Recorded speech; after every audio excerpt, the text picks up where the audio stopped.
ناظرین، آج میرے پاس خبر یہ ہے کہ جو 7واں ملک جس نے پاکستان سے رابطہ کیا تھا دفاعی معاہدے کے لیے، اس کا دورہ اس وقت فیلڈ مارشل کر رہے ہیں۔ دفاعی معاہدے، اصل میں اس میں خبر یہ ہے کہ دفاعی معاہدہ 7 ملک جو ہیں وہ پاکستان سے رابطہ کر چکے ہیں، اور یہ 7واں یہ ہے۔ اور پھر یہ کہ پاکستان غزہ میں جو انٹرنیشنل سٹیبلائزیشن فورس ہے اس کا فی الحال حصہ نہیں بننے جا رہا۔ کیٹیگوریکلی آپ کو بتا رہا ہوں، اس کی وجہ کیا ہے یہ بتاؤں گا کہ کیوں نہیں بننے جا رہا، اور جب بنے گا تو کیوں بنے گا، کس طرح بنے گا، کن شرائط سے بنے گا۔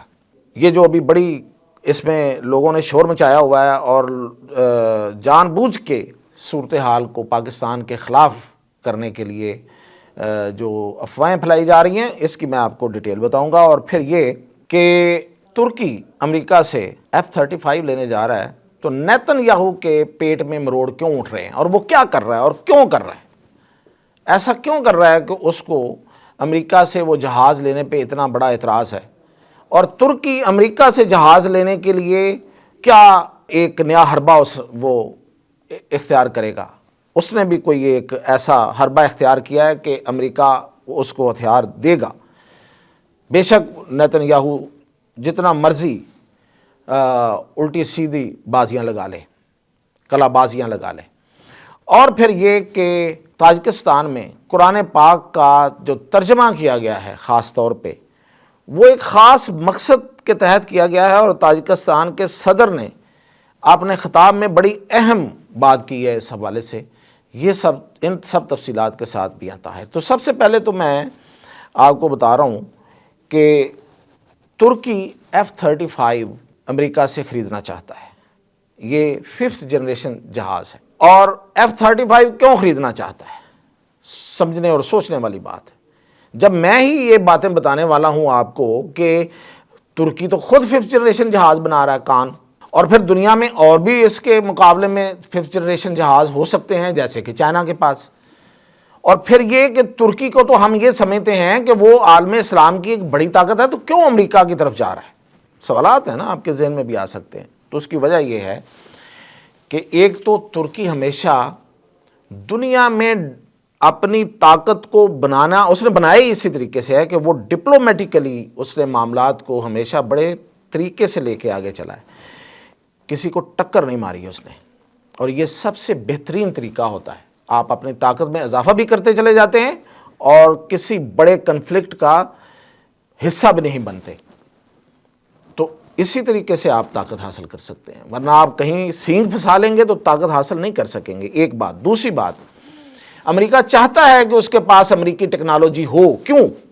کہ اس کا جو دشمن ہے، جو عالم اسلام کا دشمن ہے، وہ صرف ترکی کا دشمن نہیں ہے، وہ ہے اسرائیل۔ اسرائیل کے پاس F-35 ہے، اور یہی وجہ ہے، میں نے آپ کو کہا کہ اس نیتن یاہو کے پیٹ میں جو مروڑ اٹھ رہے ہیں، اور وہ اس وقت پوری کوشش کر رہا ہے امریکہ کو راضی کرنے کے لیے کہ وہ F-35 ترکی کو نہ دے۔ اس کی وجہ یہ ہے کہ وہ اس کو یہ پتا ہے کہ اگر اب ترکی کے پاس F-35 آ گئے تو خطے میں جو اس نے برتری حاصل کی ہوئی ہے اس علاقے میں، اس پورے مڈل ایسٹ میں، اور ترکی اس کے سر کے اوپر بیٹھا ہوا ہے مڈل ایسٹ کے، تو یہ اس کی جو برتری ہے وہ ڈاؤن ہو جائے گی، اور ترکی اس کے برابر آ جائے گا۔ اور ترکی ویسے ہی پہلے ہی اسلحے میں بہت آگے ہے، تو اس کو خوف ہے۔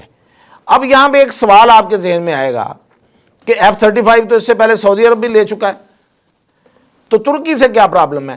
سعودی عرب کو جو F-35 ملے تھے، یہ خبر بھی دینے والا میں ہی تھا آپ کو سب سے پہلے، کہ سعودی عرب کو جب امریکہ نے F-35 دیے، سعودی عرب نے لیے نہیں ہیں ویسے، دیے، تو اس وقت نیتن یاہو جو ہے اس نے کہا کہ یہ دیکھیں اگر سعودی عرب کو دیں گے تو یہ پھر میرے پاس بھی ہیں، تو سعودی عرب تو ظاہر ہے وہ تو دشمن ہے۔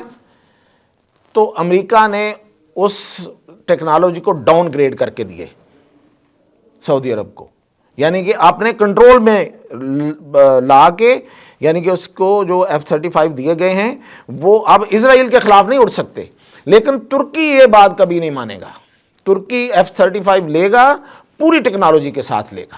تو یہ امریکہ کو پتہ ہے اس بات کا، اور اس شرط کے باوجود اور نیتن یاہو کے کوششوں کے باوجود جو ٹرمپ ہے وہ اردوان کو F-35 دے گا، کیونکہ اس کو پتہ ہے کہ یہ ایک مضبوط آدمی ہے، ایک مضبوط معیشت ہے، ایک مضبوط طاقت ہے اس خطے کی، اور وہ اس کو تسلیم بھی کر چکا ہے، اس کا اظہار بھی کئی دفعہ کر چکا ہے، وہ کہہ چکا ہے کہ یار یہ بڑا مضبوط آدمی ہے، بولتا کم ہے لیکن یہ بڑا اہم آدمی ہے، وہ کئی دفعہ کہہ چکا ہے، ایسے نہیں کہتا وہ۔ ترکی بھی یہ چاہتا ہے کہ ہر لحاظ سے، ہر طرح سے وہ اپنے اس ہدف کو حاصل کرے، F-35 حاصل کرے، تاکہ جو اسرائیل کا بنایا ہوا ایک وہاں پہ ایک ہوا ہے کہ صرف اس کے پاس یہ طیارے ہیں، وہ ٹوٹ سکے۔ تو اس نے روس سے ایک سسٹم لیا تھا S-400، یہ وہ سسٹم ہے جو انڈیا کے پاس تھا، جس کو تباہ ہمارے JF-17 تھنڈر نے کیا تھا، بائی دا وے میں آپ کو یہ بھی بتا دوں۔ یہ وہ ڈیفنس سسٹم ہے جس کو کہا جاتا تھا کہ یہ دنیا میں سب سے بہترین ڈیفنس سسٹم ہے، یعنی کہ یہ اگر کہیں لگا ہو تو اس علاقے میں، اس ایریا میں کوئی میزائل نہیں آ سکتا، کوئی طیارہ نہیں آ کے حملہ کر سکتا، یہ اس کو نشانہ بنا دیتا ہے۔ تو اس کو ہم نے نشانہ بنایا تھا۔ خیر، تو اب یہ لیا ہوا تھا ترکی نے اس وقت جب اس کے امریکہ کے ساتھ کو بہت اچھے تعلقات نہیں تھے، اور اس نے بھی اس وقت بہرحال اسی وجہ سے لیا تھا کہ تھوڑا سا امریکہ کو بھی پتہ چلے کہ ہم روس سے بھی لے سکتے ہیں۔ تو اب اس نے فیصلہ کیا ہے کہ وہ اس کو واپس کر دے گا۔ ظاہر ہے واپس کرنے کا مطلب یہ ہوتا ہے کہ وہ جب لیا تھا تو یہ کتنے میں لیا تھا جی؟ $2.5 بلین میں لیا تھا، یعنی کہ 250 ارب ڈالر میں لیا تھا انہوں نے، اور اب ظاہر ہے کہ اس کی ساری رقم تو نہیں دیتا کوئی، تو وہ واپس کر دے گا، اور جو رقم نہیں دی وہ نہیں دیں گے۔ تو اس کا امپیکٹ یہ آئے گا کہ کم از کم جو امریکہ ہے اس کو یہ پیغام جائے گا کہ اب اس نے میری وجہ سے میرا جو کمپٹیٹر، میرا دشمن یا میرا جو مخالف ہے امریکہ، روس، اس کو جواب دیا، اس کو اس نے واپس کر دیا ہے۔ تو یہ اس کے حربہ ہے۔ It's good. میں نے کہا اگین کہ ترکی جو ہے وہ ڈپلومیٹیکلی بہت اچھا کھیلتا ہے ہمیشہ، اور وہ اس طریقے سے کر رہا ہے۔ اور S-400 کی ویسے میں آپ کو تھوڑا سا اور بتا دوں، چلتے چلتے یہ بھی سن لیں، بہت ہی ناقص سسٹم ہے۔ کیوں ہے؟ میں پڑھی لکھی بات کر رہا ہوں۔ ایک برطانیہ کی ایک تھنک ٹینک ہے، روسی RUSI، روسی، اس نے خبر دی ہے کہ S-400 جو ہے یہ جب یہ بنایا روس نے، جو بناتا ہے تو وہ پرزے باہر سے لیتا ہے، تو وہ پرزے جو ہیں وہ امریکہ سے لیتا ہے۔ کیسا ہے؟ بناتا روس ہے، پرزے امریکہ کی کمپنیوں سے لیتا ہے۔ تو وہ جو دونوں کمپنیاں ہیں، ایک اس میں امریکی کمپنی ہے، اس کا نام ہے راجر، اور دوسری کمپنی جو ہے وہ تاجکستان کی ہے۔ تو دونوں جو ہیں وہ اب روس کو اس کے پرزے فراہم نہیں کر رہی، خاص طور پہ اس کے الیکٹرانکس اور باقی چیزیں جو ہے۔ تو اس وجہ سے اب اس کا یہ سسٹم جو ہے ویسے مشکوک ہو گیا، اس کی کارکردگی بن بھی نہیں رہا، آگے مزید بن بھی نہیں رہا، اور ویسے اس کی کارکردگی جو ہے مشکوک ہو گئی ہے۔ انڈیا کہہ رہا ہے کہ ہم ایک اور لے رہے ہیں، ہم یہ کر رہے ہیں، لے لیں، وہ پرانے پڑے ہوئے ہیں جو پتہ نہیں وہ کام بھی کرتے ہیں کہ نہیں کرتے ہیں، وہ بھی لے لیں۔ تو یہ ہے بڑی اہم خبریں آپ کے۔ تو اس کے علاوہ میں آپ کو بتا رہا تھا تو وہ یہ خبر، اور بھی ایک اچھی خبر آپ کے لیے وہ یہ ہے کہ پاکستان ماشاءاللہ بہت دن بدن آگے بڑھ رہا ہے چیزیں اپنی بیچنے میں، اپنے بنائی ہوئی چیزیں۔ تو اس میں مشاق طیارے، پاکستان نے 52 مشاق طیارے، 52 یہ ہوتے ہیں پائلٹس کی ٹریننگ کے لیے، مشاق طیارے ہوتے ہیں۔ جب پائلٹس بنتے ہیں تو ان کو اسی پہ ٹریننگ دی جاتی ہے، تو ان کو کہتے ہیں MF-117۔ تو یہ مشاق ایئر کرافٹ 52 جو ہیں وہ ترکی کو دیے ہیں، بیچے ہیں۔ اور دوسری خبر یہ ہے، تیسری خبر جو میں آپ کو سب سے اہم بتا رہا تھا وہ یہ ہے کہ پاکستان سے 7 ملکوں نے، جب یہ انڈیا کے ساتھ ہم نے مار کا حق جیتا ہے تو اس کے بعد پاکستان سے 7 ملکوں نے رابطہ کیا تھا، اور ان میں جو 7واں ملک تھا وہ لیبیا تھا۔ پہلے کون تھے؟ ایران تھا، بنگلہ دیش تھا، ملیشیا تھا، انڈونیشیا تھا، بحرین تھا، آذربائیجان تھا، ترکی تھا۔